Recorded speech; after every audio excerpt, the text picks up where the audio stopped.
ورحمۃ اللہ وبرکاتہ۔ محترم بھائی نے پوچھا جی ایک بندہ عشاء کی نماز پڑھ لیتا ہے یعنی فرض اور سنتے وطر چھوڑ دیتا ہے تو کیا اس کی نماز ہو جائے گی؟ بھائی جو اس نے سنتے یا وطر چھوڑے ہیں ان کا چھوڑنا یعنی وہ مسنون ہے، وہ سنت کا ترک کرنا، وہ عمل تو اس کا درست نہیں ہے، لیکن اگر کوئی بندہ ایسا کرتا ہے کہ سنتیں نہیں پڑھتا، وطر نہیں پڑھتا، لیکن جو اس نے فرض ادا کیے ہیں تو فرض تو اس کے ہو جائیں گے۔ یہ تو نہیں کہہ سکتے کہ اس کے فرض ہی نہیں ہوئے، فرض تو اس کے انشاءاللہ ہو جائیں گے، لیکن ایسا کرنا نہیں چاہیے کہ سنتیں وطر جو ہے یہ ادا کرنے چاہیے۔ نبی علیہ الصلوۃ والسلام نے جو ہے ہمیشہ جو ہے عشاء کی نماز کے بعد سنتیں بھی ادا کی ہیں، وطر بھی ادا کیا ہے، بلکہ وطر کے بعد بھی 2 رکعتیں نبی علیہ السلام پڑھا کرتے تھے۔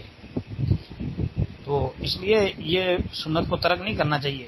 اللہ کے رسول علیہ الصلوۃ والسلام تو سفر کے اندر جب نماز قصر کر کے پڑھتے تھے تو وطر بھی پڑھتے تھے، سفر میں وطر نہیں چھوڑتے تھے، اندازہ کر لیں۔ تو اس لیے محترم بھائیوں یہ